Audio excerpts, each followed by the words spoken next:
नमस्कार, आदाब। मैं अनूप सोनी क्राइम पेट्रोल सतर्क के ब्लैक हेडलाइंस अध्याय के आज के एपिसोड में आप सबका स्वागत करता हूं। यूं तो अपराध हर समाज का एक काला सच है जिसे ना चाहते हुए भी हमें स्वीकार करना पड़ता है, लेकिन जब एक पुलिस वाले का कत्ल होता है तो पूरे सिस्टम पर सवालिया निशान उठने लगता है। आइए देखते हैं कि 35 वर्षीय युवा कांस्टेबल सूरज सिंह की हत्या का राज क्या था और कौन था इस आपराधिक अध्याय का रचयिता।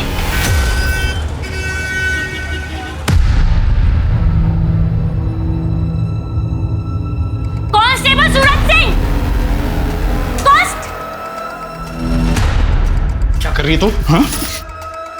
बाहर निकल। क्या ड्रामा कर रही है तू? पुलिस स्टेशन है, तेरा मायका नहीं है। इज्जत है मेरी यहाँ पे। इज्जत का ख्याल होता ना तो बीवी बच्ची होने के बावजूद अपने से 16 साल छोटी लड़की के साथ ना यूं मुंह काला नहीं करवाते। चुपचाप निकल यहाँ से, मुंह तोड़ दूंगा तेरा। हे, तू पुलिस वाला होगा लेकिन मैं तुझसे डरती नहीं हूँ, समझा? ये बता 3 रात से कहाँ था? कौन होती है तू पूछने वाली? मार दूं तेरा मैं। औरत है, औरत बन के रह। चल निकल यहाँ से। दिखाती हूँ मैं तुझे औरत की ताकत। अब सीधा फैमिली कोर्ट में मिलना तारीख वाले दिन।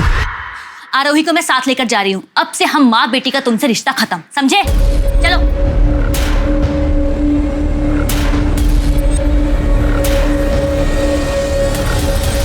सॉरी सर, आगे से ऐसा नहीं होगा।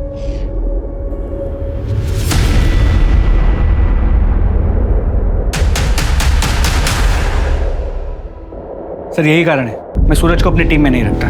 बिल्कुल ईमानदार नहीं है। घड़ी देखी थी उसकी, कितनी महंगी थी। सर नकली है। महंगी घड़ी की नकल भी 4 से 5 हजार की आती है। कितनी भी कीमती चीज हो तुम्हारे पास, तुम्हारा अगर परिवार तुम्हारे साथ नहीं है तो सब बेकार। अगर थाने में रह के कोई गड़बड़ करेगा तो लंबा सस्पेंड होगा। वो चौधरी मर्डर केस के बारे में कुछ पता चला क्या? सर खबरियों को काम पे लगा दिया है, देखते हैं क्या।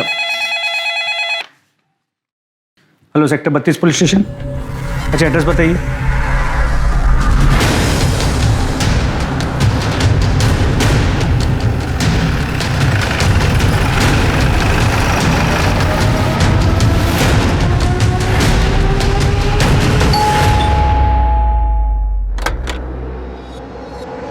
आइए सर। सर हमारी 7 साल की बेटी ईशा घर पर नहीं है। जैसा कि मैंने आपको फोन पे बताया था, हमने उसके दोस्तों से आस पड़ोस में सब जगह पता कर लिया सर, पर वो कहीं नहीं मिली। आपकी मेड का है जिसके बारे में आपने बताया था? ये इसी की लापरवाही का नतीजा है। ये मैडम खुद तो सो रही थी, अब पता नहीं मेरी बेटी कहाँ चली गई, किसके साथ चली गई, कौन लेके गया उसको। कहाँ पर है बच्ची? कौन आया था घर पे? साहब मुझे कुछ नहीं पता। मैं तो 2:30 बजे रोज की तरह उसको स्कूल से लेके आई। ईशा बेबी, पहले खाना खा लो, पहले खाना खाओ, मुंह खोलो। आंखें बंद कीजिए ईशा बेबी, तब तो नींद आएगी। खाना खिलाकर 3 बजे तक बेडरूम में सुला के दिया था और खुद रोज की तरह किचन में सो गई। मेरी जब 5 बजे आँख खुली ना तो मैं उसको ट्यूशन के लिए उठाने के लिए गई रूम में। ईशा तो वो नहीं थी वहां पे। ईशा बेबी, मैंने तुरंत साहब और मैडम को फोन किया। ईशा बेबी। बच्ची कभी खुद से भी बाहर निकलती थी? बताओ नीलू। एक मिनट। नहीं सर। घर में कुछ अटपटा लगा, जैसे दरवाजा खुला हो या सामान बिखरा पड़ा हो? नहीं। घर में इसके अलावा और कोई भी एंट्री है? नहीं सर। घर की चाबी किस किस के पास है? हम दोनों के अलावा बस इस नीलू को दे रखी थी। अरुणेश, मैंने तुम्हें कितनी बार कहा ईशा को चाइल्ड केयर में डालो, एक मेड पर ट्रस्ट मत करो। अब भुगतो। तुम्हारी चाबी कहाँ है? मेरे पास है, मैं लेकर आती हूँ। मलिक, घर की अच्छे से तलाशी लो, देखो आसपास कुछ मिलता है क्या? सर। सीमा, आस पड़ोस में पूछताछ करो। सर। साहब मेरी चाबी। सर 1 मिनट यहाँ आइए।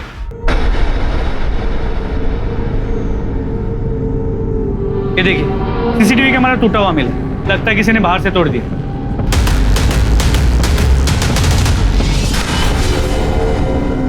इसका डीवीआर कहाँ है? सर अंदर टीवी के पास।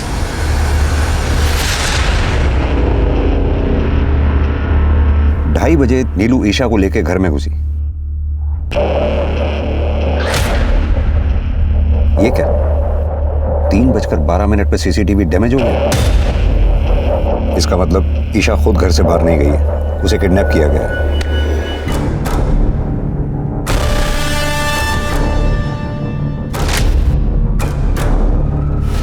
अब या तो किडनैपर के पास चाबी थी, उसने दरवाजा खोला, अंदर आया और ईशा को लेकर चला गया, या फिर दरवाजा अंदर से खुला, किडनैपर अंदर आया और ईशा को लेकर चला गया।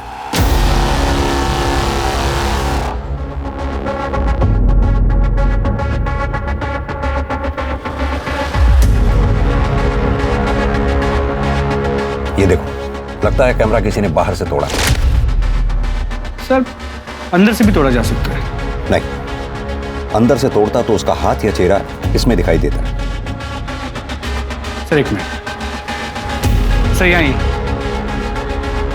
देखिए, यहाँ से भी तो तोड़ा जा सकता है। सर पड़ोसी से कुछ खास नहीं पता चला है। दोपहर का समय था तो सब लोग सो रहे थे। इनके मेड को साथ ले लो।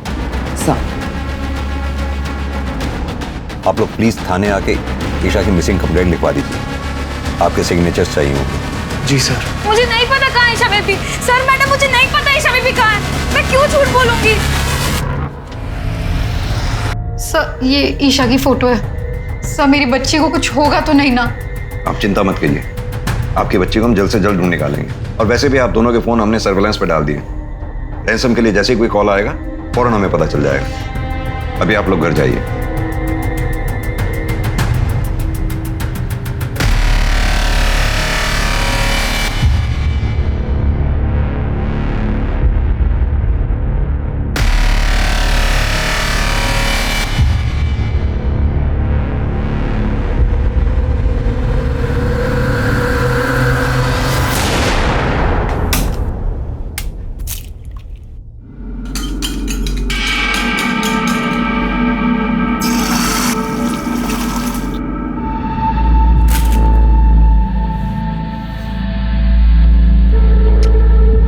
गुड मॉर्निंग बेटा, गुड मॉर्निंग। देखो मैं तुम्हारे लिए क्या लेके आया।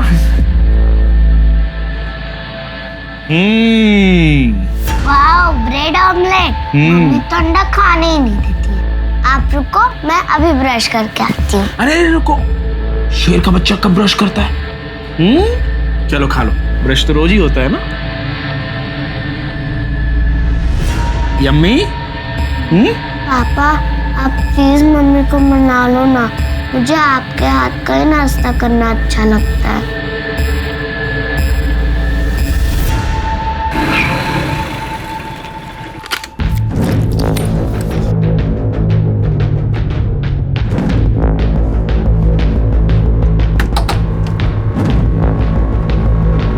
आगे बेटा, सब इंतजाम कर रखा है तेरे लिए, आजा।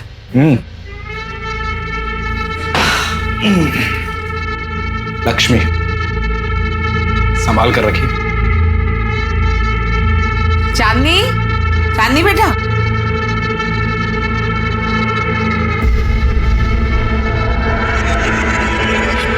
अरे आज जीजा जी आए हैं, खातिर कर उनकी। मैं पकौड़े बना के लाती हूँ। जी।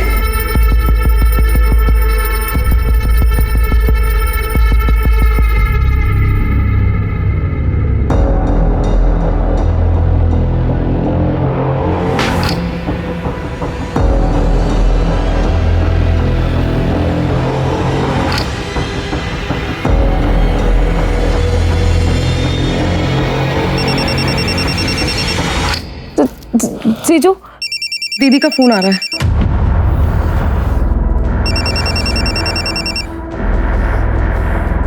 हाँ बोल। बोला था ना 2-4 दिन फोन मत करना। मुझे आरोही से बात करनी है। आरोही मेरे पास है। एक बार भी याद नहीं किया उसने तुझे, और याद करती ना तो तेरी बात करवा देता। तेरे जैसा नहीं हूं मैं। चल फोन रख। मनोज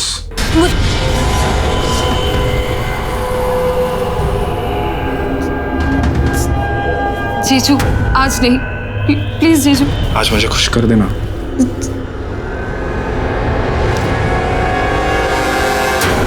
ये ईशा किडनैपिंग केस के बारे में कोई नया अपडेट? हमने ईशा की फोटो को सभी police station, highway police, railway station, bus stop और एयरपोर्ट के रोड पे सर्कुलेट किया, लेकिन कहीं से कोई लीड नहीं मिली। और लोकल किडनैपिंग गैंग के बारे में कुछ पता चला? सर मैंने खबरियों से इन्फॉर्मेशन निकाली, ईशा के केस में किसी लोकल किडनैपिंग गैंग का हाथ नहीं। सर ये रही ईशा की मेड नीलू के कॉल रिकॉर्ड्स। वो ईशा के घर के अलावा उसके घर के पास ही 2 और बंगलों में काम करती है और उसकी बातचीत उन घरों के मालकिनों से है और इसके अलावा उसके मामा के साथ है जिसके साथ वो रहती है। सर बस ये एक नंबर है जिसपे उसकी दोपहर और देर रात लंबी लंबी बातें करती है। किसका नंबर है? शंकर पांडे, बगल के बंगले में सिक्योरिटी गार्ड है। मैं मिली थी उससे, थाने बुलाया। सर मैंने ठाकुर हाउस के पहले की सीसीटीवी फुटेज चेक की है। इस आदमी को देखिए सर यही तो है शंकर पांडे। देखो नीलू, शंकर ने हमें सब सच बता दिया।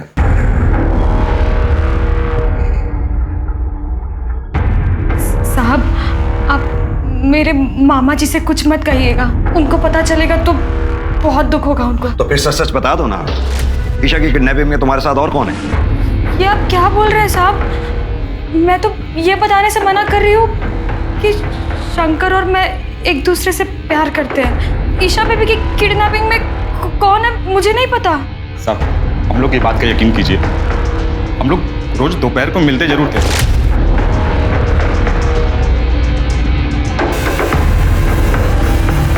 पर कल नहीं मिले थे। हम लोग गांव वाले साहब, हम लोग कहाँ किडनैपिंग करने जाएंगे? हम लोग कुछ नहीं किए।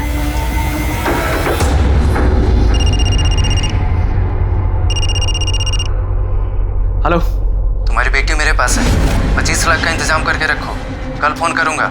कौन बात कर रहा है? मेरी बात कराओ ईशा से। कौन था अरुणी? ये नंबर नोट करो जल्दी। हेलो सर, अभी अभी ईशा के पिता अरुणेश ठाकुर को इस नंबर से फिरौती के लिए कॉल आया था। कॉलर कौन है? लोकेशन क्या है? कुछ पता चला उसके बारे में? सब्जी मंडी सेक्टर नंबर 23। कार किसी महेंद्र तोमर के नाम पर रजिस्टर्ड। मैंने बात की उससे, वो सब्जी वाला है। किसी ने उसके फोन से रैंसम कॉल किया था। सीमा फौरन एक काम करो, इस सब्जी वाले से कांटेक्ट करो, उसको क्रॉस वेरीफाई करो ये झूठ बोल रहा है या सच। क्विक। सर अगर ये मान ले कि ये किडनैपिंग नीलू और शंकर की साठगांठ से हुई, फिर भी बच्ची को कहीं तो रखा होगा। ये शंकर का घर और नीलू के मामा का घर, इन दोनों के घरों की तलाशी लो। और हाँ, 17 सितंबर को ठाकुर फैमिली जिस कॉलोनी में रहती है उस कॉलोनी के सामने से जितनी भी गाड़ियां गुजरी हैं, उस कॉलोनी के चारों तरफ जितने भी सीसीटीवी कैमरास हैं, उन सीसीटीवी कैमरास में उन गाड़ियों की फुटेज चेक करो। ईशा को किडनैपर पैदल तो लेकर गया नहीं होगा, जरूर वो किसी गाड़ी में लेके गया होगा। लेकिन सर वो तो बहुत ही बिजी एरिया है, 1400-1500 गाड़ियां गुजरी हैं। जितनी भी गाड़ियां हो सबके ओनर्स के बारे में पता करो। क्या पता किसी गाड़ी का मालिक ठाकुर फैमिली से कनेक्टेड हो। सर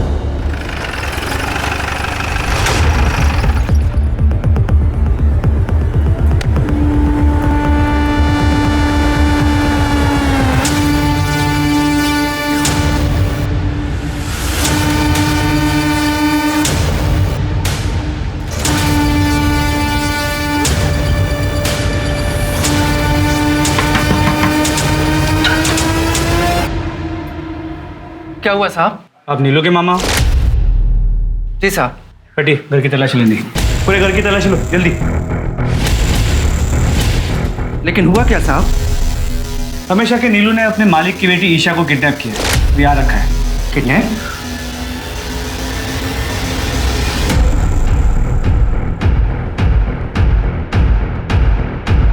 सर बच्चे नहीं मिले। सर हमने शंकर और नीलू के मामा हरिहर के घर पे अच्छे से तलाशी ली, लेकिन कहीं भी ईशा के होने के कोई साइंस नहीं मिले। ठीक है।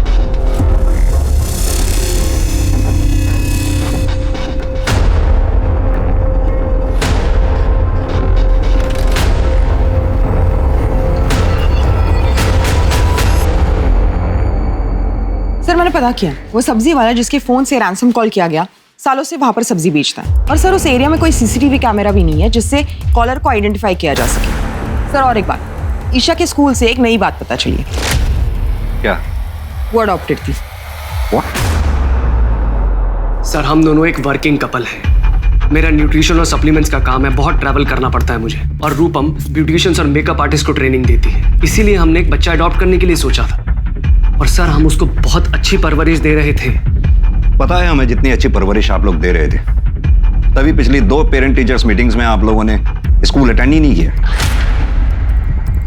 मगर आजकल अक्सर माँ बाप से पीटीएम छूट जाता है, ऐसे में हम कैसे अपनी बच्ची के गुनहगार हो गए? 17 सितंबर को दोपहर 2:30 बजे से 4:30 बजे के बीच में आप दोनों कहाँ पर थे? सर मैं अपने ऑफिस में था, सेक्टर 29 में। और आप? सर मुझे याद नहीं है, मैं शायद सेक्टर 29 या 30 वाले सैलून के ब्रांच में रही होंगी। सर आप समझ भी नहीं पाएंगे इस समय हम किस चीज से गुजर रहे हैं। मैं जानता हूँ कि आप हमारी मदद करना चाहते हैं, पर कम से कम इस तरह के आरोप लगाकर हमें ट्रॉमेटाइज तो मत कीजिए ना। ठीक है, अभी आप लोग जा सकते हैं, जरूरत पड़ेगी तो फिर बुलाएंगे आपको। मलिक, इन दोनों को फिलहाल हम क्लीन चिट नहीं दे सकते हैं, इन दोनों पे नजर रखनी होगी। इन दोनों के लोकेशन डिटेल्स और सीडीआर दोनों निकलवाओ।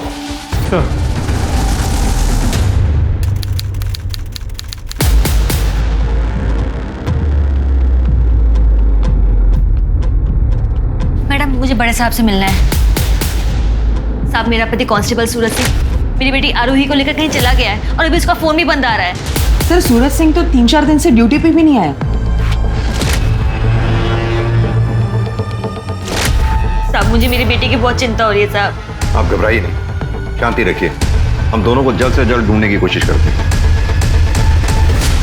पुलिस पर पहले से ही 7 साल की ईशा को ढूंढने का प्रेशर था और अब इसके बाद कांस्टेबल सूरज सिंह के अपनी 7 साल की बेटी आरोही के साथ गुम हो जाने से पुलिस की परेशानियां और बढ़ गई थी। ईशा को ढूंढने के लिए फरीदाबाद पुलिस ने अपनी पूरी ताकत झोंक दी। सारे सस्पेक्ट्स नीलू, शंकर पांडे, ईशा के माँ बाप अरुणेश और रूपम ठाकुर पर नजर रखने के बावजूद पुलिस के हाथ कोई सुराग नहीं लगा।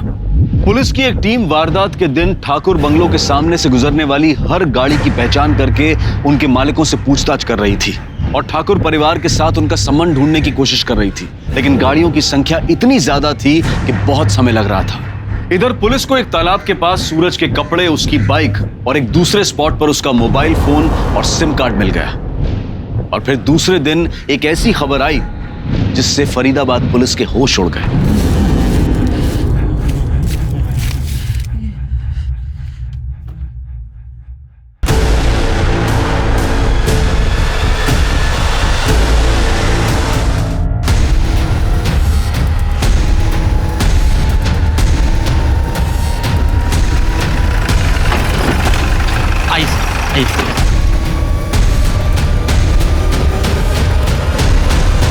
सतीश सर खुदाई करवाओ।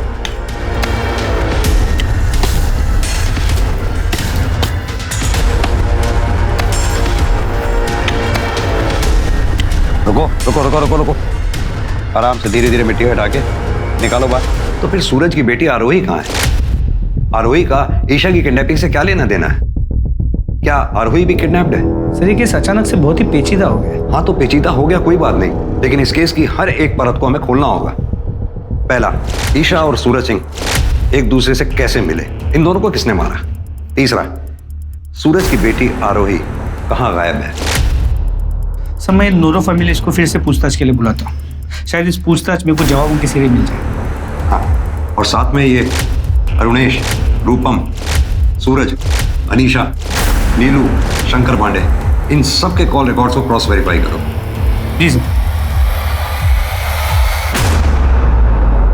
सूरज को तो उसके किए की सजा मिली। क्या किए की सजा मिली सूरज सिंह को? सूरज मुझसे रिश्ता तोड़कर मेरी बुआ की बेटी चांदनी के साथ अय्याशी कर रहा था। सूरज! थप्पड़ क्यों मारा? गनीमत है थप्पड़ मारा, जान से नहीं मारा। और तुझे तो मैं आज ही बुआ के घर छोड़ के आऊंगी। तेरा भला सोचा फुफेरी बहन है, घर के पास कॉलेज आने जाने में सुविधा होगी, और तू मेरे पति के साथ चल चल। अनीशा मेरी बात सुनो। मुझे तुमसे कोई बात नहीं करनी है, पता नहीं कब से चल रहा है ये सब। तू चल चल तू।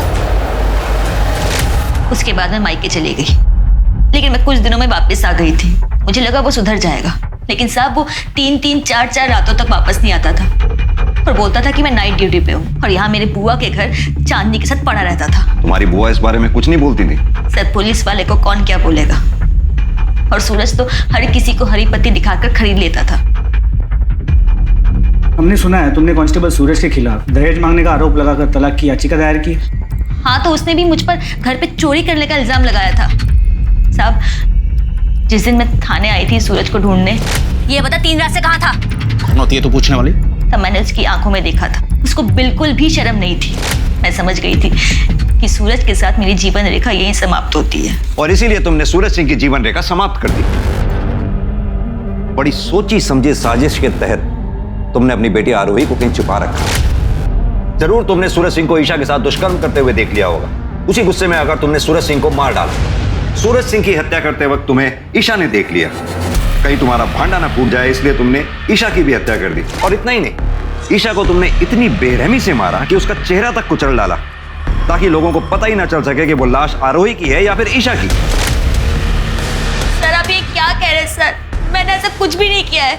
आप प्लीज मेरी आरोही को ढूंढ दीजिए, मुझे उसकी बहुत फिक्र हो रही है, प्लीज सर। तुम अपनी बेटी आरोही से आखिरी बार कब मिली थी? 18 तारीख को, जब सूरज मेरे मायके आया था उसे लेने। कैसा है मेरा बेटा? पापा आपके लिए क्या लेके आए? ये देखो। थैंक यू मेरे प्यारे पापा। मेरा प्यारा बेटा। कहाँ लेकर जा रहे हो? क्यों? बाप हो इसका, कहीं भी लेके जाऊं। ठीक है ले जाओ, लेकिन जल्दी वापस छोड़ देना, क्योंकि मैं उस घर में वापस नहीं आऊंगी। चले बेटा। सीमा, इनकी बेटी की फोटोग्राफ्स और डिटेल ले लो। सर चलिए।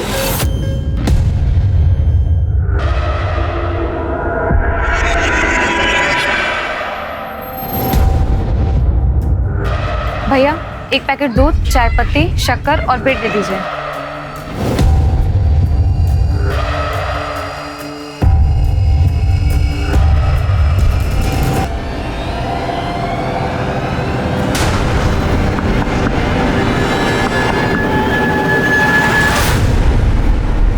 सर पॉसिबिलिटी है कि सूरज सिंह ने चांदनी के साथ मिलकर ईशा को किडनैप किया।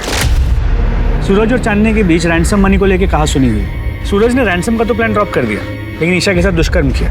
चांदनी ने गुस्से में आके सूरज के साथ साथ ईशा को भी मार दिया। सर फिर तो ये भी हो सकता है कि चांदनी ने आरोही को किडनैप कर रखा हो। होने को तो कुछ भी हो सकता है। मलिक, ये चांदनी के घर की तलाशी लो। इसे थाने इंटरोगेशन के लिए बुलाओ। सर ये नीलू और शंकर का क्या करना है? नीलू और शंकर के रिश्तेदारों को बोलो कोर्ट जाकर इन दोनों की बेल करवाएं। सर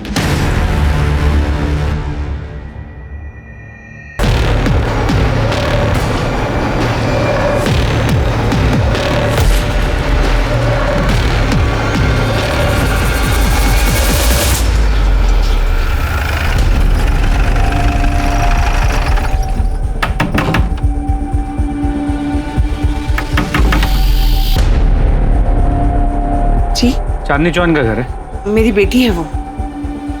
चांदनी का है, बुलाइए उसे। सब चांदनी को तो दिल्ली गए हुए 7 दिन हो गए। घर की तलाशी लो। लेकिन हुआ क्या है साहब? तुम कौन हो?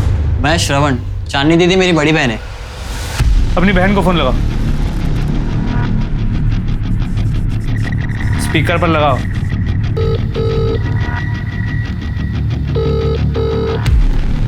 सर जब से गई है वो किसी का फोन नहीं उठा रही है, ना मेरा ना माँ का। लेकिन साहब ये तो बताओ हुआ क्या है? कांस्टेबल सूरज सिंह की हत्या हो गई और उनकी बेटी आरोही गायब है।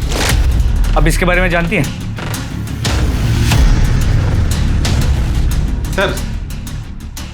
सर अंदर बच्ची तो नहीं मिली, पर ये मिला।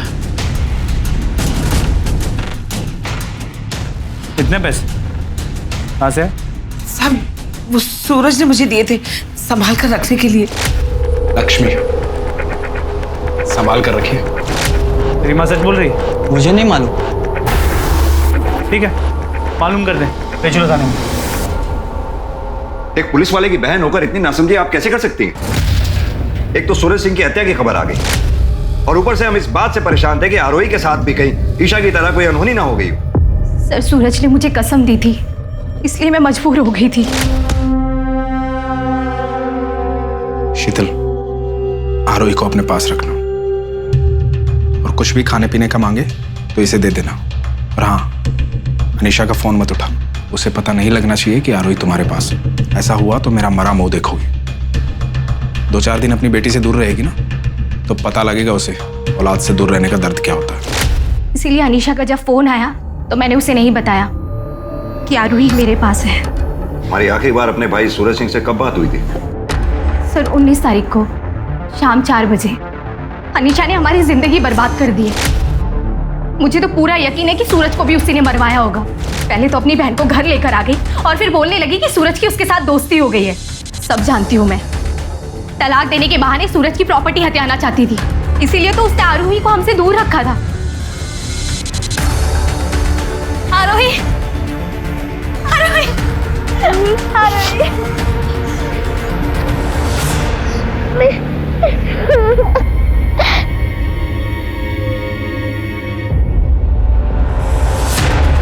सर शीतल के बयान के बाद हम अनीशा को क्लीन चिट नहीं दे सकते और मुझे ये शीतल भी थोड़ी ओवर स्मार्ट लगती है। इस शीतल के कॉल डिटेल्स निकलवाओ। अपने आदमियों को बोलो कि अनीशा और शीतल दोनों पे नजर बना के रखें। सर मलिक, ये सूरज सिंह के लोकेशन रिकॉर्ड्स का क्या हुआ? सर कल तक आने के चांसेस है। एक बार सूरज के लोकेशन रिकॉर्ड्स आ जाए तो हमें सूरज के उस दिन का रूटीन का पता चल जाएगा और फिर हमारे लिए सूरज के कातिलों तक पहुंचना और आसान हो जाएगा।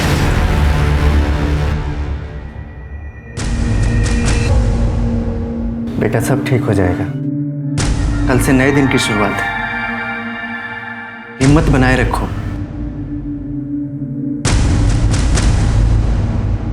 ये आप क्या बोले जा रहे हैं साहब?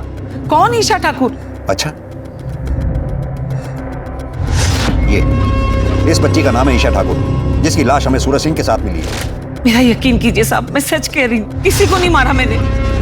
सर एक मिनट। सर ये देखिए सूरज सिंह के call records. Sir Suraj Singh ने ईशा की मां रूपम से किडनैपिंग के दूसरे दिन ही बातचीत की है। सर ये देखिए, इसलिए मैंने सूरज सिंह के लोकेशन डिटेल्स चेक की तो सूरज सिंह ठाकुर बंगलो गया और तब रूपम ठाकुर का लोकेशन भी वही का दिखा रहा है। सर ये देखिए, ये सच है। कांस्टेबल सूरज सिंह मुझसे मिला था। मैडम जी, फरीदाबाद में रोज 2-3 बच्चे किडनैप होते हैं पर मिलते कहाँ? पुलिस के पास वर्कलोड पहले ही बहुत ज्यादा। अब आप ही बताइए कि आपकी बेटी को ढूंढने में पुलिस एनर्जी क्यों लगाएगी? आप ही बताइए हमें क्या करना चाहिए? हमें बस अपनी बच्ची मिल जाए। समझदार हैं आप, इसलिए आपको फोन किया, आपके हस्बैंड को नहीं। बस 3 लाख रुपए थाने में बंटवा दीजिए, फिर देखिए आपकी बेटी चुटकियों मिल जाएगी। हाँ चलेगा, मैं 3 लाख भिजवा दूंगी, लेकिन देखिए मुझे नहीं पता कि किसे पैसे देने और किसे नहीं। मैं आपको दे दूंगी, आप अपने एंड से देख लेना। फिक्र नोट मैडम जी, सूरज सिंह की जुबान है ये। आपकी बेटी आपको सही सलामत मिलेगी। ये बात आपको हमें पहले बतानी चाहिए थी, जबकि सूरज सिंह हमारी टीम का हिस्सा भी नहीं था। मैं बताती सब, पर जब हमें ईशा के साथ साथ सूरज का मर्डर का पता चला तो हमने ये बात नहीं उठाई।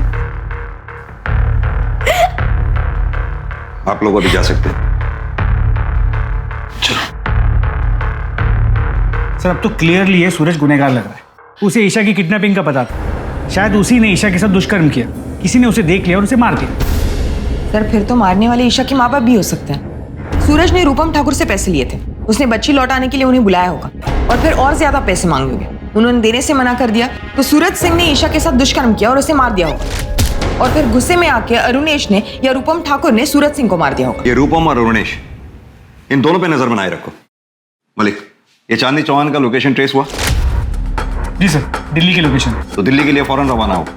दिल्ली की पुलिस की मदद से उसे अरेस्ट करके लाओ। सर सूरज सिंह और ईशा ठाकुर की पोस्टमार्टम रिपोर्ट आ गई। दोनों मौतें 19 सितंबर को 8:30 से 10:30 बजे के बीच में हुई। पर ये सूरज सिंह के पेट में अल्कोहल की मात्रा बहुत ज्यादा पाई गई। कमाल की बात है सीमा, सूरज सिंह के सर पर हत्यारे ने 2 बार वार किया। पहली बार किसी भारी डंडे से। सर यानी कातिल ने सूरज सिंह को एक बार मारा, वो मरा नहीं तो दोबारा वार किया। सीमा, तुम्हारा शक सही था, ईशा के साथ दुष्कर्म हुआ। सर सीमेंट ट्रेसेस के बारे में कुछ मेंशन्ड है? मैंने सूरज सिंह का जो डीएनए टेस्ट करवाया था वो ईशा के प्राइवेट पार्ट से मिले स्किन सेल के डीएनए से मैच नहीं करता। सर यहाँ पर तो अपनी पूरी की पूरी थ्योरी उल्टी पड़ती है। यानी कि सूरज सिंह ने ईशा के साथ दुष्कर्म नहीं किया, हो सकता है उसके किडनैपर साथी ने किया हो और फिर झगड़े में दोनों को मार दिया हो। सीमा, अब हमें यह पता लगाना होगा कि ईशा का किडनैपर, रेपिस्ट, मर्डरर कौन था और उसका सूरज सिंह के साथ क्या कनेक्शन था। Right sir. वो उन गाड़ियों के बारे में जो मैंने पता करने के लिए कहा था, जो ठाकुर कॉलोनी के घर के बाहर से उस दिन गुजरी थी, कुछ पता लगा उनके बारे में? सर काम चल रहा है, लेकिन अब तक जितने भी व्हीकल ओनर से बात हुई है उनका ठाकुर फैमिली से दूर दूर तक कोई लेना देना नहीं। बाकी जितने भी व्हीकल ओनर्स बचे हुए हैं उनकी भी जांच पड़ताल जारी रखो। सर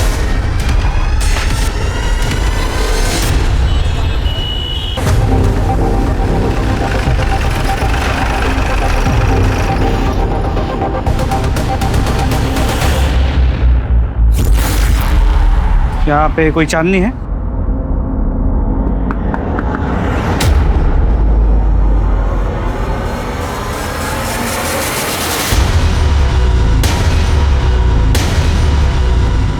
सर पुलिस वाले को मारना मजाक है क्या? हमने नहीं मारा सर, और सूरज सिंह के साथ मेरा कोई अफेयर नहीं था। मैं तो अपने बॉयफ्रेंड मुजीब के साथ खुश थी, वही जबरदस्ती मेरे पीछे पड़ा था।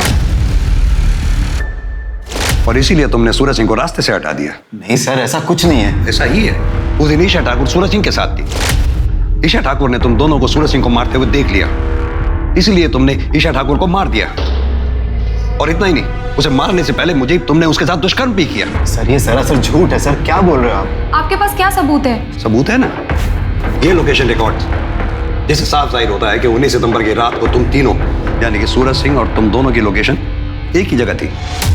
बड़ी सोची समझी साजिश के तहत तुम लोगों ने सूरज सिंह को अपने घर खाने पे बुलाया, उसे दारू पिलाई। सूरज सिंह को जब ये पता लगा कि ईशा ठाकुर को किडनैप करके तुम लोगों ने घर में रखा हुआ है, तुम लोग उसी साजिश के तहत ईशा ठाकुर और सूरज सिंह को खेत पे ले गए, जहाँ ले जाकर दोनों को मार दिया। अरे सर आप तो बिल्कुल टीवी सीरियल जैसा बता रहे हो, इतना कुछ भी नहीं हुआ था। एग्जैक्टली क्या हुआ था वो मैं आपको बताती हूँ। उस दिन मेरा बर्थडे था। Happy birthday to you, happy birthday dear चांदनी।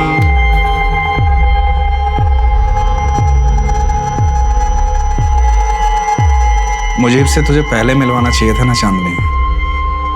मैं दो प्यार करने वालों के बीच में नहीं आता। खुश रहो।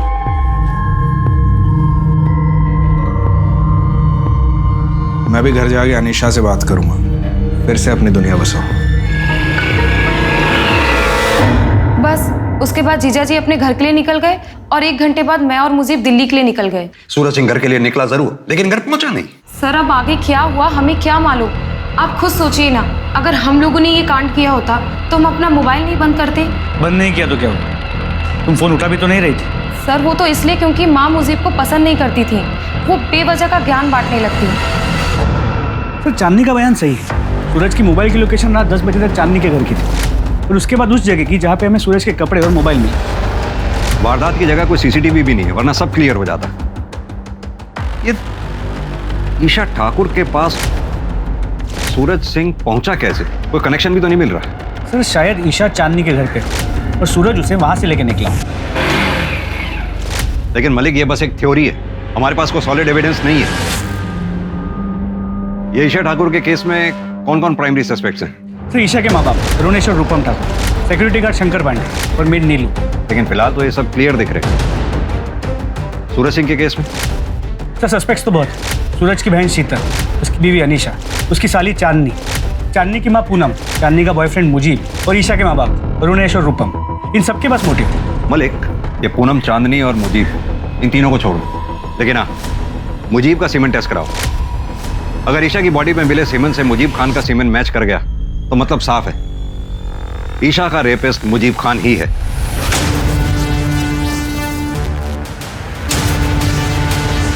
110 दिन बीत चुके थे, लेकिन ईशा के किडनैपर्स, रेपिस्ट और कातिल का कुछ पता नहीं चला था, और पुलिस ईशा और कांस्टेबल सूरज सिंह की लाश एक साथ एक जगह मिलने का कनेक्शन भी नहीं ढूंढ पाई थी। कांस्टेबल सूरज सिंह के कातिलों का भी कुछ पता नहीं चला था, और फिर एक मामूली से केस की कार्यवाही के दौरान पुलिस के हाथ एक ऐसा अहम सुराग लगा जिसने इस केस को परत दर परत खोल कर रख दिया। चलो उठो तुम सब, उठो। अभी तो छोड़ रहा हूं, पर आगे से तुम सबके खिलाफ बाइक रेसिंग की कोई भी कंप्लेंट आई ना तो सीधा अंदर कर दूंगा, समझे? चलो सीधे अपने अपने घर जाओ। इधर तुम दोनों जाओ। चांदनी का भाई है ना, बाइक रेसिंग करता है। हाथ दिखा जरा। बहुत महंगी घड़ी पहनी है। SS, इसका मतलब है सूरज सिंह। क्यों घुमा रहा है इतना? ये घड़ी सूरज सिंह की है।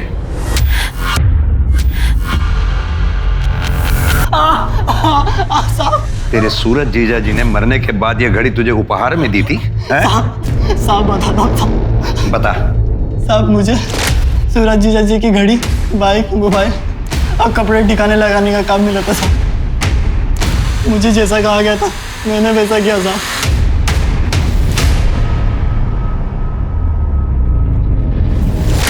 सीधी तरह से बता, इस जुर्म में तेरा साथी कौन था? बोल। बहुत घुमाया तुम लोगों ने। अब सीधी तरह से यह बताओ कि सूरज सिंह को कैसे मारा, ईशा ठाकुर को किडनैप और रेप एंड मर्डर कैसे किया? कौन ईशा ठाकुर? सर ईशा को हमने आज तक देखा ही नहीं, तो कैसे किडनैप करेंगे और क्यों मारेंगे? तू तो पहले ही दिन से झूठ बोल रहा है। तेरी बात का यकीन करूं भी तो कैसे? सर ये सच कह रहा है। जहाँ तक सूरज का सवाल है, हमने उसे मारने की कोशिश जरूर की थी। जीजू, नदी किनारे चलें क्या? ठंडी हवा में थोड़े मजे भी ले लेंगे।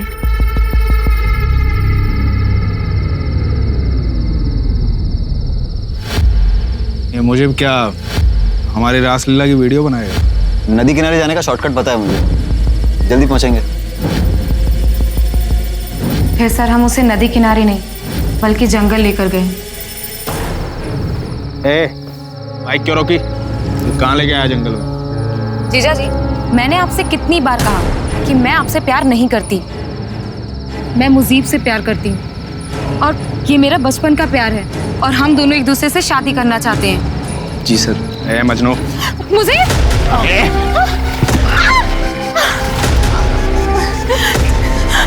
जीजा प्लीज।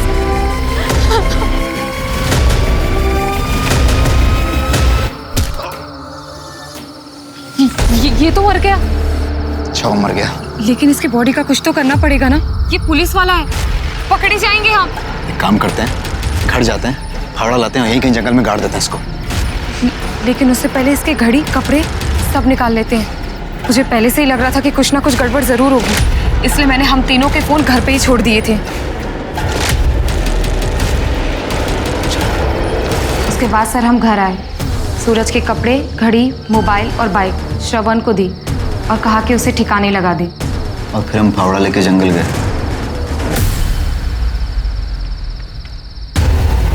यही तो मारा था उसे। कहाँ गई बॉडी? जल्दी ढूंढो उसे, अगर वो जिंदा बच गया ना तो हम मारे जाएंगे। सर हमने उसे बहुत ढूंढने की कोशिश की, लेकिन वो कहीं पर भी नहीं मिला। हमें लगा शायद वो जिंदा बच गया है, इसलिए सर हम डर के मारे दिल्ली भाग गए। मलिक, जब तक ये दोनों सच ना बोले अच्छी तरह से कुटाई करो इनकी। सर, हमारी टीम जब ईशा ठाकुर के घर के बाहर वाले रास्ते की सीसीटीवी फुटेज चेक कर रही थी तो सर ये मिला है, ये टेम्पो। इसके मालिक के बारे में पता किया तो इसका कनेक्शन ईशा के घर वालों से। क्या कनेक्शन है? कौन है इस टेम्पो का मालिक? हाँ, तो ये सारा हंगामा तेरा खड़ा किया गया है।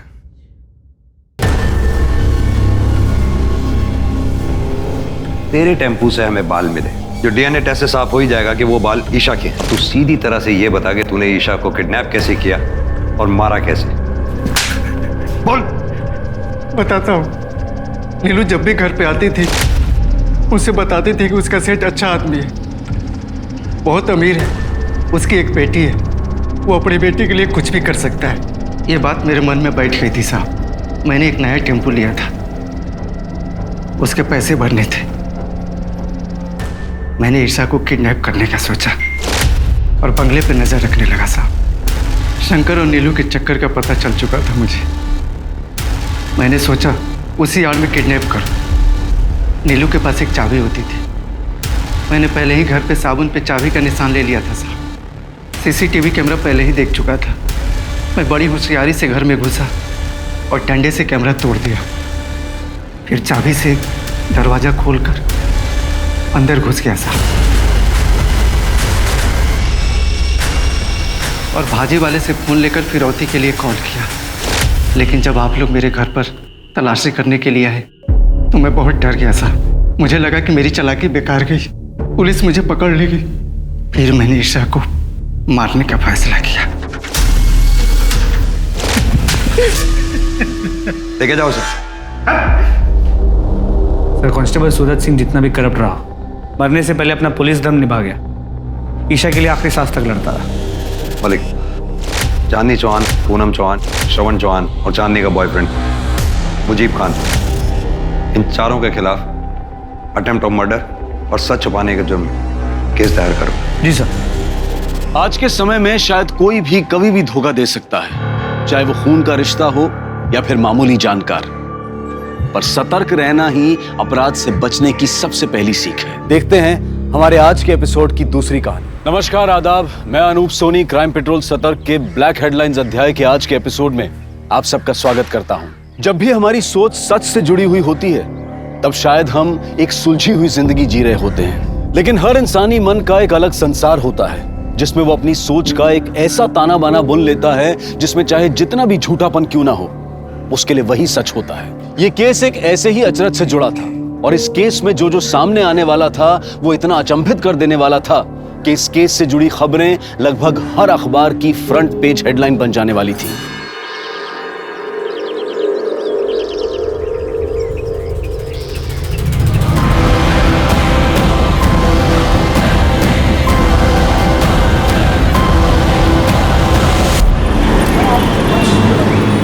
संजीता, मैं 3 महीने से उस ऐप पर काम कर रहा था। उस राठौड़ ने मेरी ऐप का क्रेडिट ले लिया और तुमने कुछ भी नहीं किया। श्रीधर, राठौड़ के आगे मेरी कोई कुछ सुनने वाला था क्या? और गलती तुम्हारी भी तो है, तुम्हें वो प्रेजेंटेशन मिस करनी नहीं चाहिए थी। कंपनी के सारे प्रेस्टिजियस लोग थे वहां पर। संजीता, आई नो कि मेरा प्रेजेंटेशन में होना जरूरी था, लेकिन मैं क्या करता, मेरा अपने पेरेंट्स के साथ होना भी जरूरी था। उस राठौड़ की इतनी हिम्मत कैसे हुई? उसको तो छोड़ूंगा नहीं, देख रहा तुम। देखो, मैंने तुम्हें अप्रिशिएट किया तो ये मैं समझना कि तुमको सब कुछ आता। इधर ये क्या तरीका है? बाहर जाओ तुम। आपने मुझसे कहा था कि आप मेरी ऐप मेरे भी हाथ पे रिप्रेजेंट करेंगे, लेकिन आप इधर ज्यादा उठ मत। तूने वो ऐप मेरे अंडर ही डिजाइन की थी। तेरे अंडर क्या क्या होता है ना, बहुत अच्छे से जानता हूं मैं। अगर बाहर जाके मुंह खोल दिया ना मैंने, तूने अगर मुंह खोला ना तो मुझे भी मुंह तोड़ना आता है। तेरी जॉब मेरे एहसान का एक पट्टा है। एक चुटकी में एक पट्टा उतारूंगा और दूसरी चुटकी में तुझे ब्लैकलिस्ट कर दूंगा। ये क्या कर रहा है? मैं तेरी पेन डेली करने जा रहा हूँ राठौड़। उसके बाद तुम मेरे सामने चुटकी बजाएगा तो भी उतरेगी, और हाथ जोड़ के गिड़गड़ाएगा ना तो भी तेरी पेंट उतरेगी। उसके बाद मेरे ये जो पट्टा है ना, यही तेरे काम आएगा। तुझे तो देख लूंगा मैं।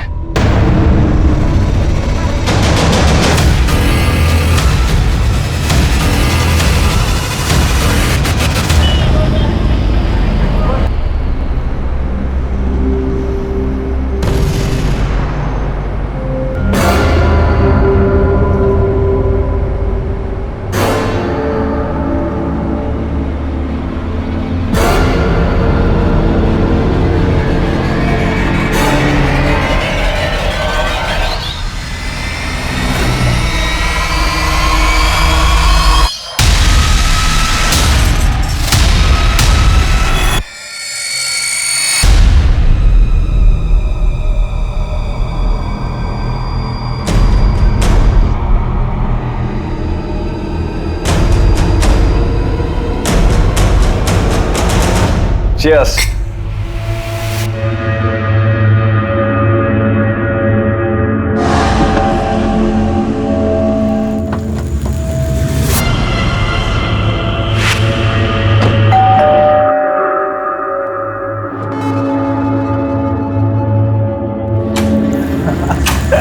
Hey, श्रीधर, अब आएगी रौनक पार्टी में। क्या हुआ? इतना अपसेट क्यों? वैसे श्रीधर, तेरी टाइमिंग बहुत अच्छी है। अच्छा सुन, तेरे पास वो पीबीडी का क्रेडिट कार्ड है ना, तो उस फूड ऑर्डर कर दे, 30% डिस्काउंट है। खाना तो तुझे मैं खिला दूंगा, पहले ये बता तूने मेरी टी शर्ट क्यों पहनी है? दोस्त की टी शर्ट नहीं पहन सकते क्या यार? चिल रहा ना यार। टी शर्ट यहाँ उतार, अंदर उतार, मुझे फर्क नहीं पड़ता। टी शर्ट चाहिए तेरे? हाँ। जब ये टी शर्ट मैं नहीं पहन सकता ना, तो तू भी नहीं पहन सकता। औकात की बात मत कर, समझा? अपने आप को देख, जो तेरी नजर गंदी है। और तू उसको बचा रहे? इसकी तेरी गर्लफ्रेंड के ऊपर भी गंदी नजर है। देख लिया था कैसे चिपक के बैठा था ये। क्या बकवास किए जा रहे हो तुम?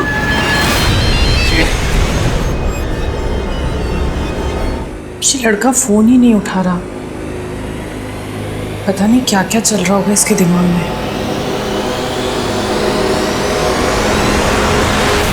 आज मैं आपको मार्शल आर्ट्स के कुछ ऐसे फाइटिंग एसेंशियल्स के बारे में बताने जा रही हूँ जिनसे आप तब से पहले तू लड़कों को घूमती है और फिर तू उनको हलाल करने के नए नए तरीके सीखती है। देख क्या रही है, अपने बॉयफ्रेंड को बुलवा के पिटवाएगी मुझे। महेंद्र, मैंने तुमसे पहले भी कितनी बार कहा है कि मेरा कोई बॉयफ्रेंड नहीं है। ए, पति हूं मैं तेरा, तेरी रग रग से वाकिफ हूं, समझी ना। इसलिए ना मैंने अपने बैंक अकाउंट्स, अपनी पॉलिसीज सब जगह से तेरा नाम हटवा के किसी और को नॉमिनी बनवा दिया। तुम्हें लगता है कि मैं मर्डर करवाऊंगी तुम्हारा?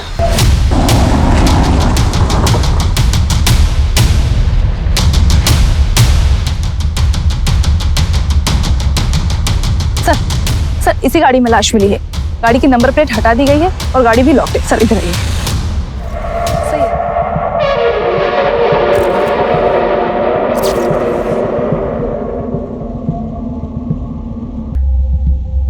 किलर चाहता नहीं होगा कि विक्टिम की कोई आइडेंटिटी पता चले, इसीलिए पर्पसली गाड़ी के नंबर प्लेट भी हटा दी और गाड़ी में कुछ भी ऐसा नहीं छोड़ा है जिससे विक्टिम को लेकर कोई लीड मिल सके। और एक बात सर, जिस तरह से टेप और पॉलीथिन लपेट के इस बंदे का मर्डर किया गया, ऐसा लग रहा है कि किलर्स एक से ज्यादा होंगे।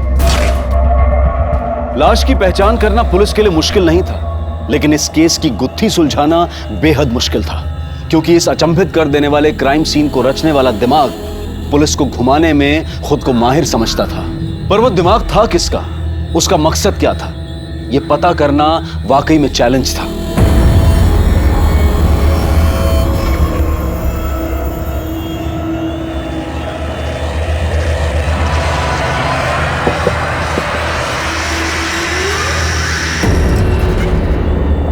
ठीक है। अरे सुन,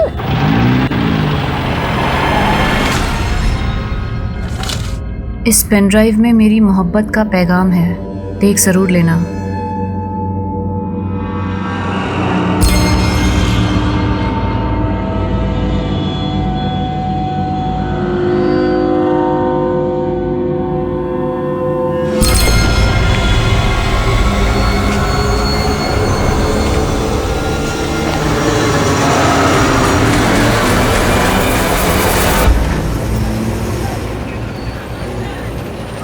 श्रीधर, तुम्हें पहले फ्लैट खरीदना चाहिए। तुम आई बाबा को यहाँ मुंबई में लाना चाहते हो ना, तो पहले घर ले लो, कार तो बाद में भी ले सकते हो। तो कार लेने का आइडिया फिर मैं ड्रॉप ही कर देता हूँ। श्रीधर, एक मिनट होल्ड करना। राठौर सर पूछ रहे कि वो आप कब तक डेवलप होगी। तुम जाओ, मैं खुद बात कर लूँगा। ओके। हाँ बोलो, क्या बोल रही थी? किसी लड़की की आवाज़ सुनी मैंने, तुम्हारी गर्लफ्रेंड है? नहीं बाबा, कलीग है मेरी। तो क्या हुआ, पहले गर्लफ्रेंड नहीं हो सकती? हो तो सकती है, पर क्या? बाहर निक,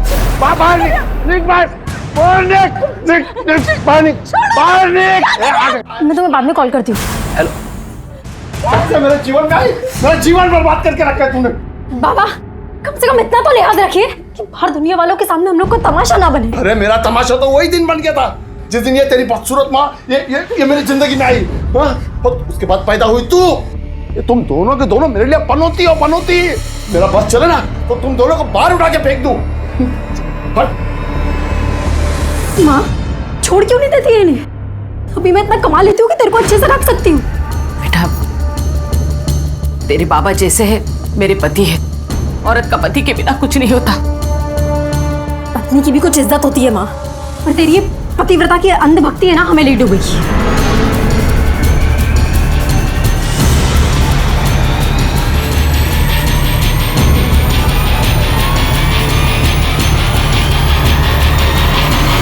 तुम तो कहती थी कि हमें कभी नेगेटिव नहीं होना चाहिए, और तुम खुद अपने पापा को लेकर इतनी नेगेटिव हो। मेरे बाबा उस कैटेगरी में नहीं आते। उनका बस चले तो ना वो मेरी आई को जिंदा छोड़ेंगे और ना मुझे। फिर तो तुम्हें पुलिस के पास जाना चाहिए, इसे इतना लाइटली मत लो। तुम पुलिस के पास गए? तुम्हें शक था ना कि कोई तुम्हारी जान ले सकता है? मेरी फिक्र मत करो, मैंने ऐसे पत्ते बिछा दिए हैं कि कोई मेरा बाल भी बांका नहीं कर सकता। सर, इसकी मौत दम घुटने की वजह से ही हुई है, लेकिन मरने से पहले से बेहोश किया गया था। इसकी बॉडी में सेडेटिव के ट्रेसेस मिले हैं। सेडेटिव्स? जी, जो बोतल गाड़ी में मिली थी उसमें उसी सेडेटिव के ट्रेसेस थे। इसलिए बॉडी पर स्ट्रगल के साइन नहीं मिले। पानी की बोतल गाड़ी में मिली, हो सकता है किलर्स भी गाड़ी में मौजूद हो और उन्होंने उस पानी की बोतल में सेडेक्टिव मिला दिया हो जानबूझकर। हो सकता है सर कार विक्टिम की हो, इसलिए कार की नंबर प्लेट गायब कर दी गई।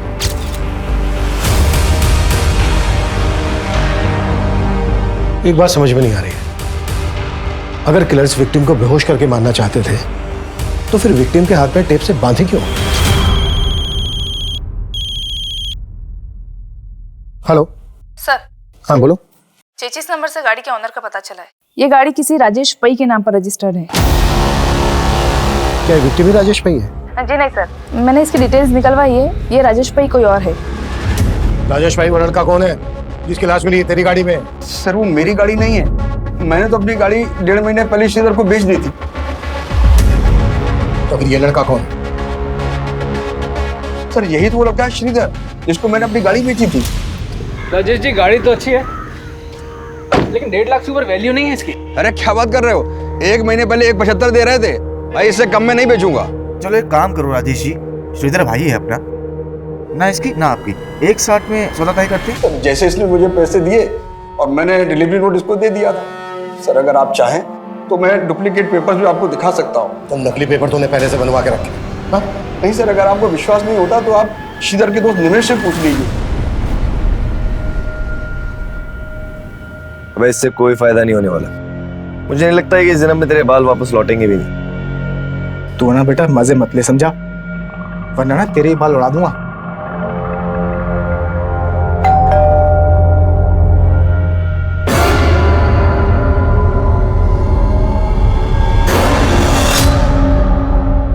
श्रीधर यहीं रहता था? जी सर। पर सर श्रीधर तो गांव गया हुआ है। गाँव गया हुआ है? जी सर। लेकिन श्रीधर की लाश मिली है? लाश? जी सर ये बात सही है कि श्रीधर ने राजेश से गाड़ी खरीदी थी, लेकिन मैं सच में ही नहीं पता कि उसके साथ ये सब कैसे हो गया। तुम लोगों ने श्रीधर को आखिरी बार कब देखा था? 4 दिन पहले सर, जब वो गांव जाने के लिए निकल रहा था। अबे तू इतनी रात को कहाँ जा रहा है श्रीधर? घर जा रहा हूँ पेरेंट्स से मिलने के लिए।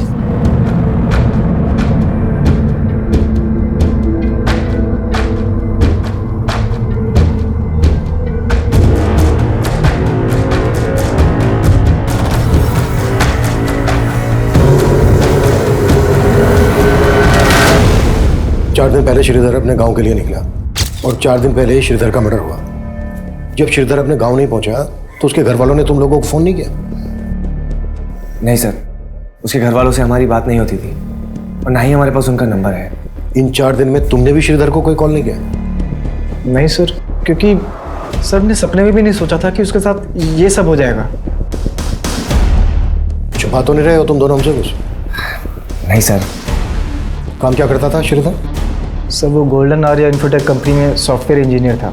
श्रीधर का किसी के साथ कोई लड़ाई झगड़ा दुश्मनी, कोई लड़की का चक्कर, गर्लफ्रेंड वगैरह? नहीं सर, ऐसा तो कुछ भी नहीं था।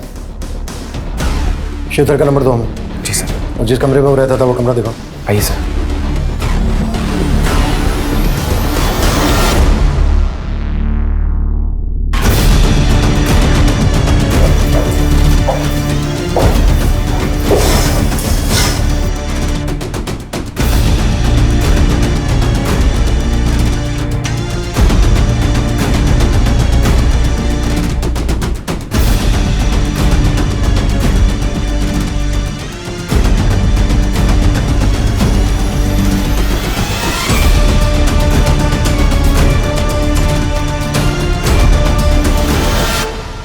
श्रीधर अपने गांव के लिए जा रहा था तो जाहिर सी बात अपने साथ कुछ सामान भी लेकर गया होगा। सर जब वो गया था उसके पास एक लैपटॉप बैग था।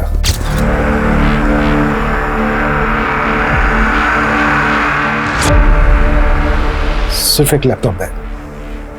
कोई दूसरा बैग, लगेज बैग वगैरह लेकर नहीं गया अपने साथ? नहीं सर, वो उसका लैपटॉप बैग बड़ा था, हो सकता है उसमें कुछ कपड़े।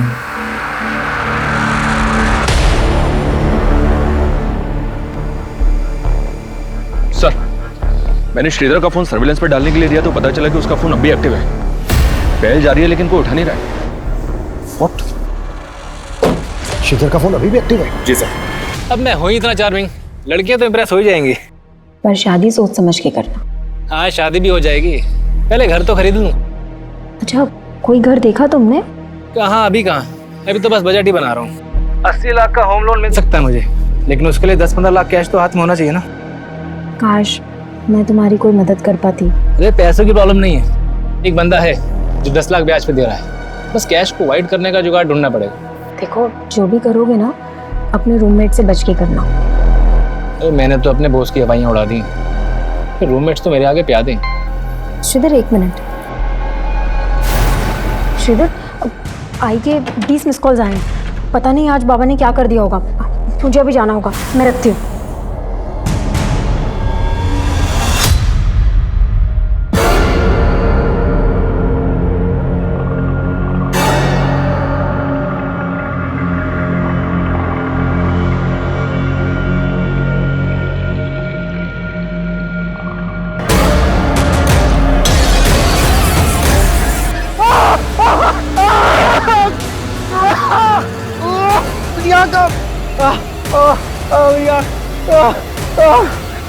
तुम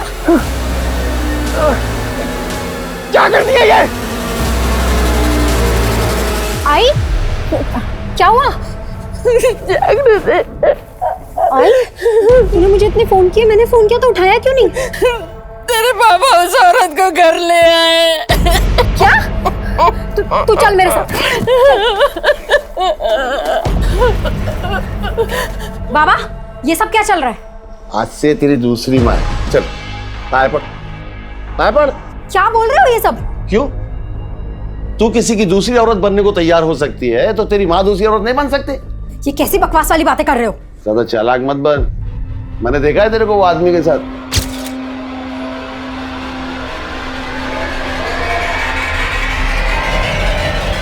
आपका पूरा दिमाग खराब हो गया है बाबा। अभी शर्मा मत। अच्छा क्या तूने खुद ही ढूंढ लिया अपने लिए? जा जा, भाग जा उसके साथ। वैसे भी कोई दूसरा मिलने वाला नहीं तेरे। जा।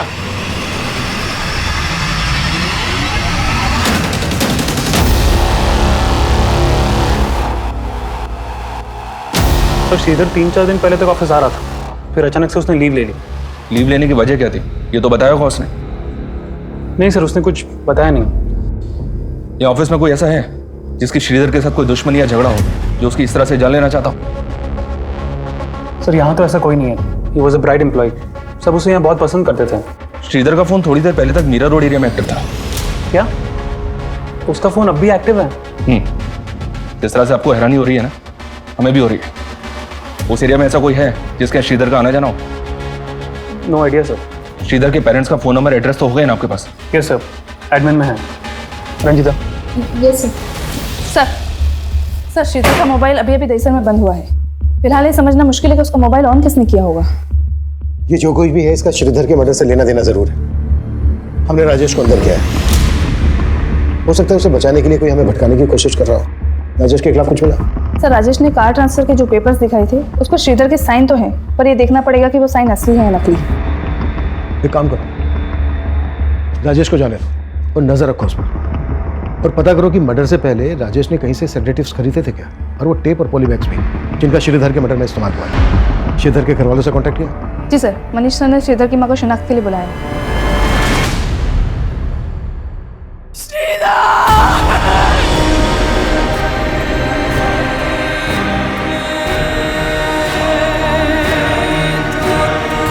अम्मा, दिन रात काम करूंगा तभी तो यहाँ घर ले पाऊंगा। आपको और पापा को यहाँ भी तो लेकर आना।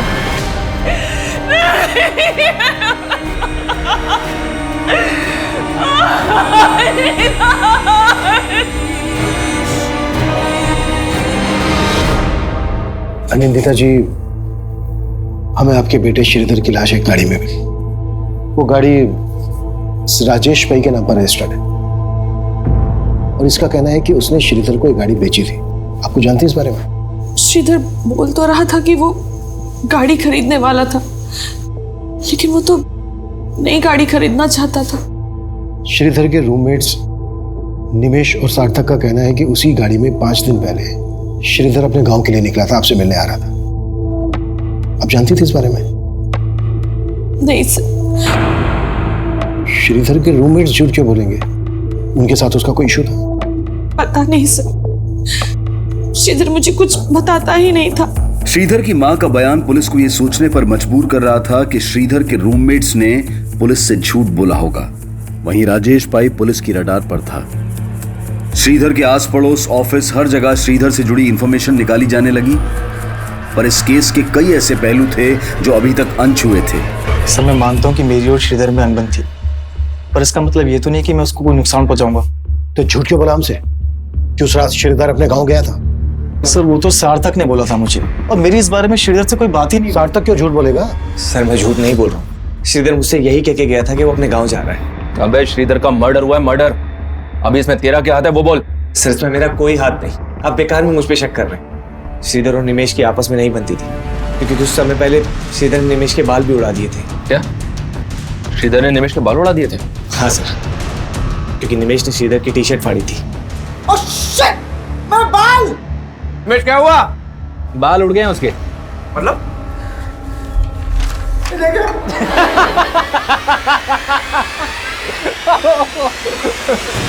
तूने मेरी टी शर्ट फाड़ी थी ना, इसलिए मैंने तेरे शैम्पू में हेयर रिमूवल मिला दिया था।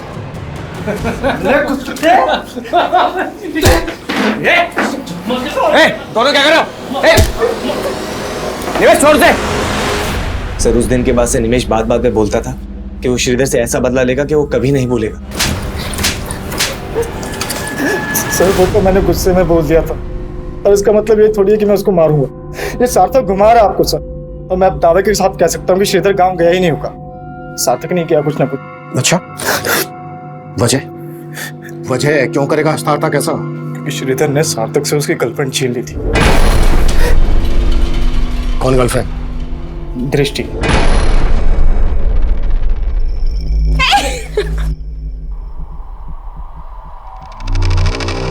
वो सार्थक को डिच कर रही थी, और इसी बात से सार्थक श्रीधर से चिढ़ता था। सर दृष्टि बहुत ही फ्रैंक है, वो बस श्रीधर को सोते हुए देख के उसे डराने की कोशिश कर रही थी।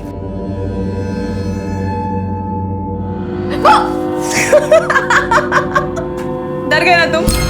Get up, it's Sunday. Don't waste your day. उठो। सर निमेश के दिमाग में कचरा भरा हुआ, वो मुझे हमेशा भड़काने की कोशिश करता था। मुझे जितना ट्रस्ट दृष्टि पे था उतना ही श्रीधर पे। सर आपको यकीन नहीं होता तो आप दृष्टि से पूछ लीजिए।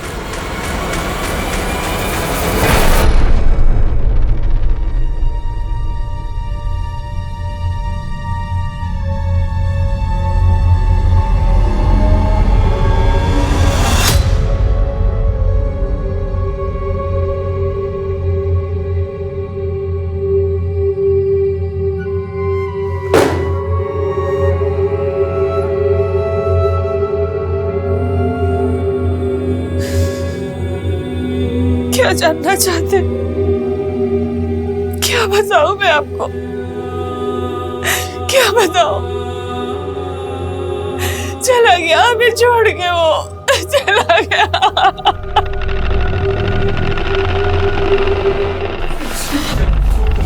तो इतने दिनों से तुम मुझे फॉलो कर रहे थे, और मुझे लग रहा था कि कोई और मुझे स्टॉक कर रहा है, मेरा पीछा कर रहा है, मुझे तरह तरह के मैसेजेस भेज के मुझे परेशान कर रहा है, लेकिन ये सब तुम कर रहे थे। क्यों महेंद्र? चुप! ज़्यादा समझदार बनने की जरूरत मत कर। समझ गई ना? मैं चालाक बन रही हूँ? महेंद्र तुम चालाक बन रहे हो, मुझे जलील करते रहते हो तुम। ये सब तुम मुझसे छुटकारा पाने के लिए कर रहे हो ना? कर रहा था, छुटकारा पाने के लिए कर रहा था, ठीक है? लेकिन अब मैं तुझे एक बात बता रहा हूँ, मैं तुझे ना तेरे इरादों में कामयाब नहीं होने दूंगा, चाहे कुछ भी हो जाए। पेपर से मारना तूने, देख लूंगा तुझे मैं। निमेश और सार्थक दोनों अलग अलग कहानी सुना, लेकिन जब श्रीधर का फोन ऑन हुआ तब निमेश और सार्थक हमारे साथ थे, राजेश भी हमारी कस्टडी में था। तो फिर वो कौन होगा जिसने श्रीधर का फोन ऑन किया होगा? सर दृष्टि, शायद वो भी शामिल हो सके। सर आपको गलतफहमी हुई है, श्रीधर का फोन मेरे पास क्यों होगा? पर तुम ये तो मान रही हो ना कि तुम श्रीधर को पसंद करती थी। सर मैं पसंद करती थी श्रीधर को, लेकिन सिर्फ एज अ दोस्त, उससे मेरा अफेयर नहीं चल रहा था। लेकिन निमेश तो कह रहा है कि सार्थक तुम पे और श्रीधर पे शक करता था। सर सार्थक का मुझ पर विश्वास था, ही ट्रस्टेड मी लाइक एनीथिंग। कहीं ऐसा तो नहीं है कि ये बोल के तुम सार्थक को बचा रही हो और निमेश को फंसा? सर मैं किसी को नहीं बचा रही हूँ, मैं सिर्फ वही बोल रही हूँ जो मुझे लगता है। सर श्रीधर के कॉल रिकॉर्ड चेक किए मैंने, दृष्टि के अलावा श्रीधर की रंजीता नाम की लड़की के साथ भी काफी बातें होती थी। कौन है रंजीता? उसके अंडर काम करती थी। श्रीधर और रंजीता का कोई चक्कर, अफेयर वगैरह? अफेयर का तो कोई हिंट नहीं मिला है, बस इतना पता चला है कि श्रीधर के बाद उसकी पोस्ट की सबसे बड़ी दावेदार थी। सर श्रीधर और मैं सिर्फ कलीग्स थे, हमारा कोई अफेयर नहीं चल रहा था। कॉल रिकॉर्ड चेक किया हमने तुम्हारे। ऑफिस के बाद जब जब तुम श्रीधर को फोन करती थी, उसके बाद राठौड़ तुम्हें फोन करता था। क्या चल रहा था ये? देखो कुछ भी छिपाना मत हमसे, मालूम है हमें। राठौड़ के साथ तुम्हारा होटल में आना जाना था और जब जब तुम उसके साथ होटल में आती जाती थी उसके बाद श्रीधर को फोन करती थी। क्या खिचड़ी पकड़ी थी है? सब मैंने जो किया वो राठौड़ के कहने पे ही किया। क्या करवा रहा था राठौड़ तुमसे? सब राठौड़ ने श्रीधर के ऐप को अपना बना के प्रेजेंट किया था, इसीलिए श्रीधर उसे धमकी दे रहा था। कैसे धमकी? सब श्रीधर उससे बदला लेना चाहता था और राठौड़ मुझे यूज करना चाहता था। मतलब किस तरह से तुम्हें यूज करना चाहता था? सर वो चाहता था कि मैं ये पता लगाऊं कि राठौड़ को लेके श्रीधर के दिमाग में क्या चल रहा है, इसीलिए मैं उससे बात करती थी। श्रीधर तुम राठौड़ को इग्नोर करो, इसी में तुम्हारी भलाई है। नहीं, मैं इग्नोर नहीं करूंगा उसको, उससे बदला लूंगा मैं। और अगर तुम मेरा साथ दोगी तो तुम्हारा बदला भी पूरा हो जाएगा। देखो श्रीधर, तुम मुझे इन सब चीजों में मत घसीटो प्लीज। क्यों? उसे डर रही हो या उससे बचा रही हो तुम? मैं उस कमीने को क्यों बचाऊंगी? तुम करने क्या वाले हो? कल मिलो मुझे, मिल के बताता हूँ तुम्हें। ठीक है। मेरे ही सामने मुझे कमीना बोल रही थी ना? उसे शक नहीं होना चाहिए था ना? सर मैंने अपनी मर्जी से ये सब नहीं किया है। मेरी तरह ऑफिस की कई लड़कियां राठौड़ से तंग आ गई है। जब श्रीधर राठौड़ के खिलाफ क्या करने वाला था? रंजिता वो ऐप मैंने डिजाइन की थी, प्रूफ है मेरे पास, और मैं वो सारे प्रूफ कंपनी की हाई अथॉरिटीज को जाके दिखाने वाला हूँ। तुम भी साथ चलना मेरे, और राठौड़ ने जो भी तुम्हारे साथ किया ना सब बताना वहां पर। श्रीधर अगर इससे कहीं कुछ हो गया तो? कुछ नहीं होगा रंजिता, मैं हूं ना तुम्हारे साथ। लेकिन श्रीधर को किसी से मिलने का मौका ही नहीं मिला क्योंकि कंपनी के सारे main person out of India गए थे। और ये बात तुमने राठौड़ को बता दी? नहीं सर, मैंने राठौड़ को कुछ नहीं बताया। पता नहीं उसे कहाँ से भनक लग गई, लेकिन अगर श्रीधर ऐसा कर देता तो राठौड़ का करियर खत्म हो जाता था।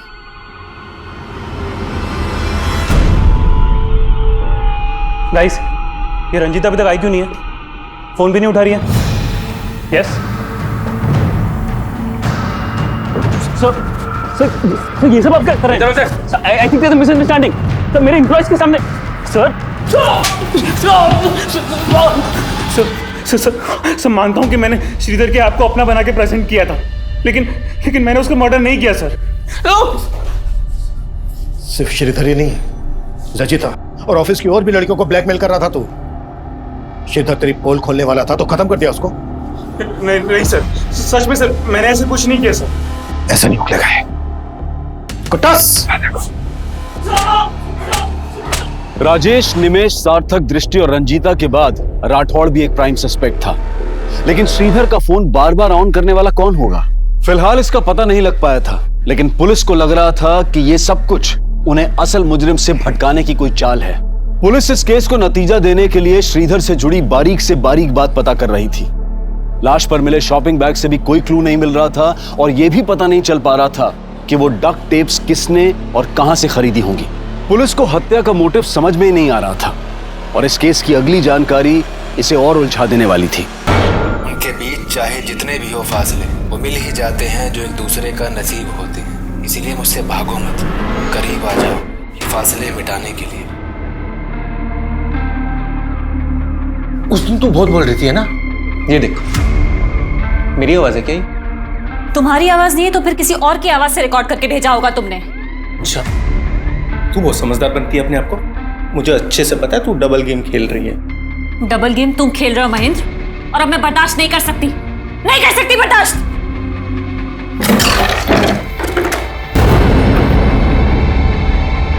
क्या है ये? देविका, छुटकारा चाहिए ना तुम्हें मुझसे?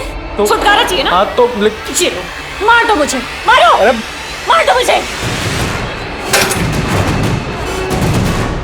हटना।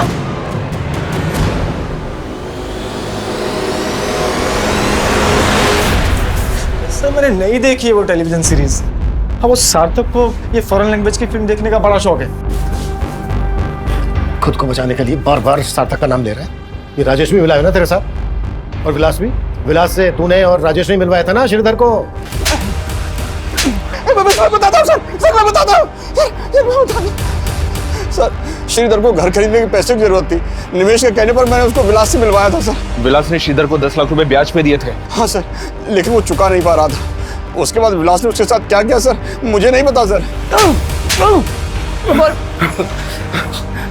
मैडम सच है कि मैंने श्रीधर को 10 लाख रुपए दिए थे, लेकिन उसे मारकर मेरे पैसे थोड़ी ना वापस मिलने वाले थे। निमेश, राजेश और विलास के अलावा राठौड़, दृष्टि, रंजीता और सार्थक पुलिस सबको खंगाल रही थी। ये जानना चाहती थी कि उनमें से किस किस ने वो टेलीविजन सीरीज देखी होगी, पर गुनाह कबूल करना तो दूर, कोई मान ही नहीं रहा था कि वो टेलीविजन सीरीज किसी ने भी देखी थी। लेकिन सार्थक का ये बोलना कि श्रीधर उस रात गाँव जाने के लिए निकला था, ये सोचने पर मजबूर कर रहा था कि कहीं इस मर्डर का कनेक्शन श्रीधर के नेटिव प्लेस से तो नहीं जुड़ा था।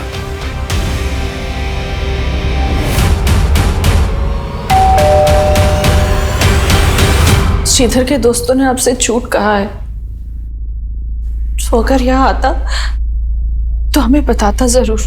श्रीधर यहाँ 1 महीना पहले भी आया था। ये बात आपने हमसे कहाँ बताई? और जब 1 महीना पहले श्रीधर यहाँ आया था तो बहुत कुछ ऐसा हुआ था जो एक माँ होने के नाते आपको हमें बता देना चाहिए था, लेकिन आपने हमें नहीं बताया। सर आप गलत समझ रहे हैं। ठीक है, आप हमें सही समझा दीजिए। जब 1 महीना पहले श्रीधर यहाँ आया था तो क्या हुआ था?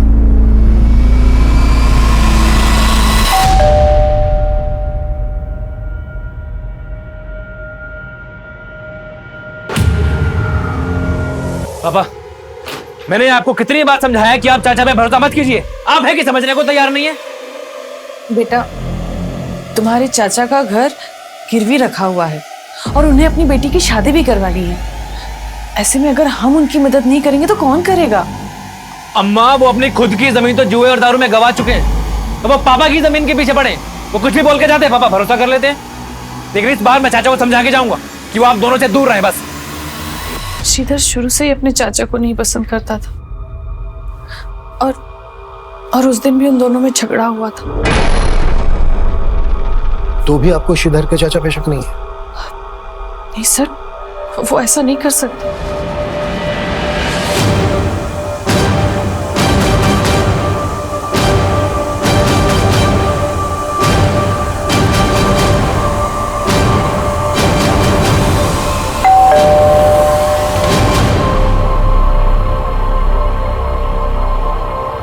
सर कैसी बात कर रहे हैं आप? श्रीधर मेरे बेटे के जैसा था। लेकिन उस वक्त तो वो आपको मारने पर भी उतारू हो गया था। चाचा जी, चाचा जी, अगर आप में थोड़ी भी शर्म बाकी है ना, तो अभी के अभी मेरे पापा के पैसे वापस कीजिए आप। हाँ, तो उधार के नाम पे लिया हमने भाई साहब से, और जब होंगे तब लौटा दूंगा। चाचा जी, ये नौटंकी बंद कीजिए आप। सब जानता हूँ मैं, ऐसे मीठे बन के कितने पैसे निकल चुके हैं आप। पैसे तो वापस मैं लेकर ही जाऊंगा। श्रीधर, रुक जा श्रीधर, हटिए मुझे। सर माना श्रीधर गर्म स्वभाव का था और उसका व्यवहार मुझे भी पसंद नहीं था, लेकिन आप जैसा सोच रहे हैं वैसे मैंने कुछ नहीं किया। कौन हो सकता है वो जिसने इतना परफेक्ट मर्डर किया कि अभी तक हम कोई क्लू नहीं ढूंढ पाए? सर श्रीधर का मोबाइल फिर से ऑन हुआ है, उसी एरिया में जहाँ पहले ऑन हुआ था।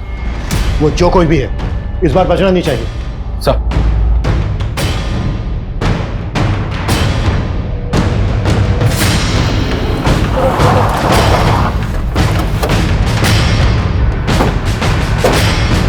यही एरिया शो हो रहा है जहाँ श्रीधर का फोन एक्टिवेट है।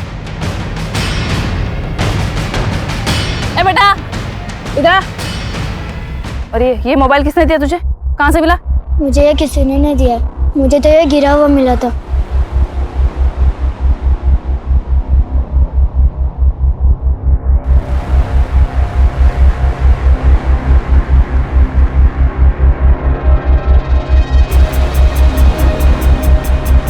इस मोबाइल के साथ एक लैपटॉप भी वहाँ पड़ा था। घर कहाँ है तेरा?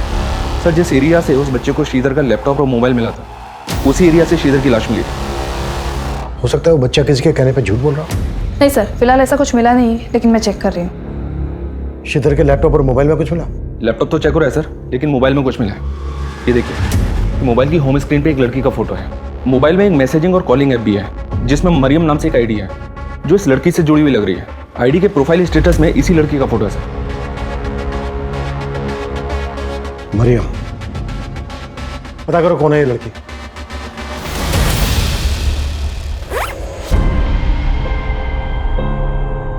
अब मेरे पीछे आने की गलती मत करना, समझे?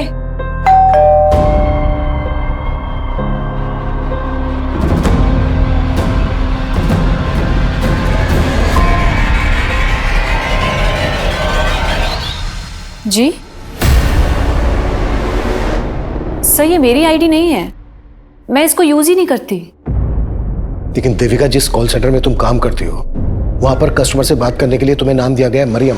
मरिया नाम की आईडी है ये। फोटो है इसमें तुम्हारा, श्रीधर के फोन में भी तुम्हारा फोटो है। लेकिन सर, मैं किसी श्रीधर को नहीं जानती।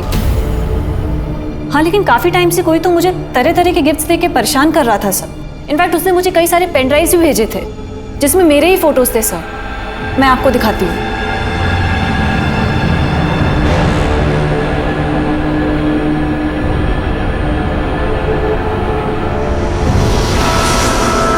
ये देखिए सर। उनके बीच चाहे जितने भी हो फासले, वो मिल ही जाते हैं जो एक दूसरे का नसीब होते हैं। इसीलिए मुझसे भागो मत। सर, मैं खुद तंग आ गई थी इस सबसे। इनफैक्ट इसी वजह से मेरे और मेरे हस्बैंड के बीच में झगड़ा हो रहा था। सर ये सही बोल रही सर, मैं इससे काफी परेशान थी।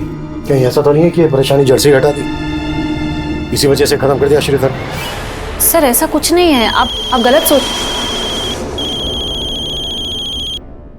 हाँ बोलो। सर, श्रीधर के लैपटॉप में भी कुछ मिला है। सर, श्रीधर के लैपटॉप में श्रीधर की ईमेल आईडी का पासवर्ड डिफॉल्ट सेटिंग पर था। सर, मेल आईडी पर क्लिक करते ही मेल बॉक्स ओपन हो गया। और सर, ये इस आईडी पर लगातार वो कई ऐसे मेल्स कर रहा था जो शक करने जैसे हैं। श्रीधर ने अपना लास्ट मेल इसी मेल आईडी पे किया था।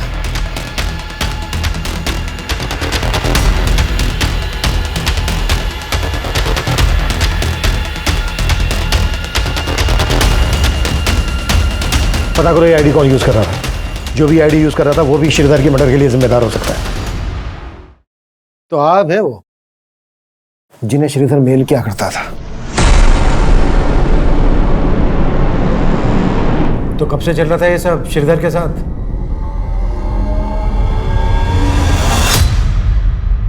हेलो, मेरी बात श्रीधर राव से हो रही है? हाँ जी, आप कौन? सर, पीवीडी बैंक की तरफ से आपको क्रेडिट कार्ड का ऑफर है, क्या आप इंटरेस्टेड है? तब पहली बार मैंने और श्रीधर ने एक दूसरे से बात की थी। श्रीधर ने काफी देर बात करने के बाद मुझे अगले दिन फिर से कॉल करने के लिए कहा। सर, कल आपसे बात हुई थी, आप क्रेडिट कार्ड लेने में इंटरेस्टेड है ना? जी, क्योंकि आपकी आवाज बहुत प्यारी है। क्या कहा सर? नहीं, कुछ नहीं। अच्छा, आप मुझे कल फिर फोन कीजिएगा ना। अगले दिन भी हमारी काफी देर तक बात हुई, फिर उसने अचानक से बोला कि ठीक है, मैं आपका ये कार्ड ले लेता हूँ, लेकिन आपको भी मेरी एक शर्त माननी पड़ेगी। कैसी शर्त सर? आपको मुझसे दोस्ती करनी पड़ेगी। सर, पहले तो मुझे बहुत अजीब लगा, लेकिन श्रीधर से बात करने के बाद मुझे उससे बात करना बहुत अच्छा लगने लगा। और उससे बात करने के लिए तुमने मरियम नाम की फेक आईडी बनाई। देविका तुम्हारे कॉल सेंटर में काम करती थी। श्रीधर से बात करने के लिए तुमने देविका के कॉलिंग नेम का इस्तेमाल किया, मरियम। सर, उससे अपनी असली पहचान से बात करने से डर रही थी मैं। मुझे बिल्कुल भी अंदाज़ा नहीं था कि हम दोनों एक दूसरे से बात करते करते इतना क्लोज आ जाएंगे, एक दूसरे को इतना समझने लगेंगे। हम दोनों एक दूसरे से हर बात शेयर करते थे। उसके बाद श्रीधर ने मुझे शादी के लिए प्रपोज कर दिया और मुझसे मिलने की जिद करने लगा। मरियम, प्लीज मना मत करो। तुम समझ नहीं सकती हो मैं तुमसे मिलने के लिए कितना बेचैन हो रहा हूँ। मैं भी तुमसे नहीं मिल सकती हूँ। मिल नहीं सकती हो तो कम से कम अपनी फोटो तो शेयर कर सकती हो। सर, मैं बाकी लड़कियों जैसी सुंदर नहीं दिखती, इसलिए मुझे डर था कि वो मुझे देखेगा तो मुझे रिजेक्ट कर देगा। इसलिए तुमने देविका के फोटोज को भेज दिया।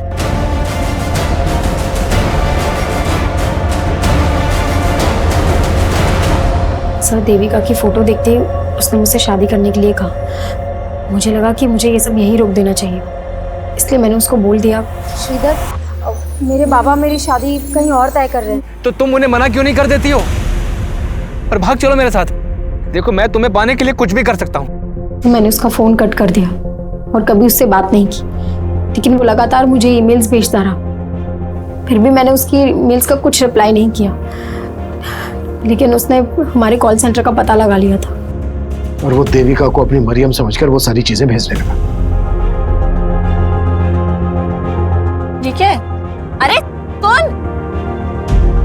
मेरी गलती की वजह से देविका की मैरिड लाइफ में बहुत डिस्टर्बेंस क्रिएट हो गई। उसका हस्बैंड उस पर शक करने लगा। यहाँ तक कि वो मुझसे और हमारे बाकी कलीग से डायरेक्टली आके पूछताछ करने लगा उसका कहीं और अफेयर है। ये कहानी बंद करो जागृति, सीधा सीधे मुद्दे पे आओ। श्रीधर से अपनी बातचीत बढ़ाने के पीछे तुम्हारा असल मकसद क्या था? सर मेरा कोई गलत मकसद नहीं था, मेरा बस ये रूप यही मेरी बदनसीबी है, लेकिन मुझे नहीं पता था कि उसको अवॉइड करने के बाद वो इतना बड़ा स्टेप ले लेगा।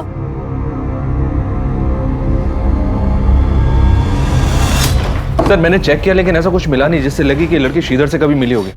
लेकिन सर जिस टेलीविजन सीरीज से वो क्राइम सीन इंस्पायर्ड है उसकी डीवीडी श्रीधर की रैक में मिली डीवीडीज में भी थी।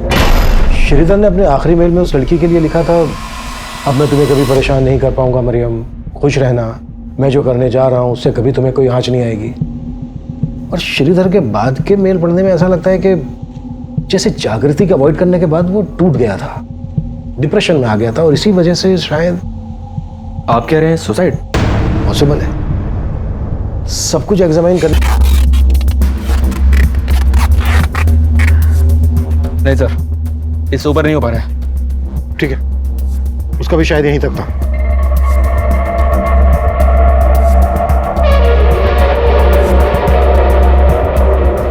मनीष, बीच में कभी भी तुम्हें ऐसा लगे कि तुम्हें सांस लेने में दिक्कत हो रही है, बीच में छोड़ देना, हम दोबारा ट्राई करें। तुम ठीक हो मनीष? पॉसिबल है सर, एकदम पॉसिबल है। मतलब श्रीधर ने अपनी आत्महत्या को मर्डर का रूप दिया ताकि जागृति पे कोई आंच ना आए। इस सब के लिए उसे जिम्मेदार न ठहराया जाए।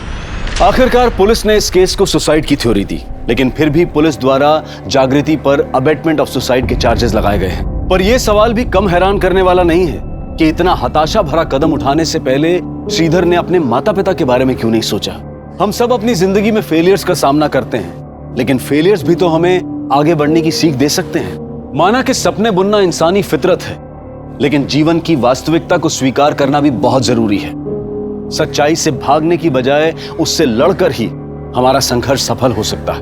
अब मैं अनूप सोनी आपसे विदा लेता हूं, फिर मुलाकात होगी क्राइम पेट्रोल सतर्क के ब्लैक हेडलाइंस अध्याय में एक और नए केस के साथ।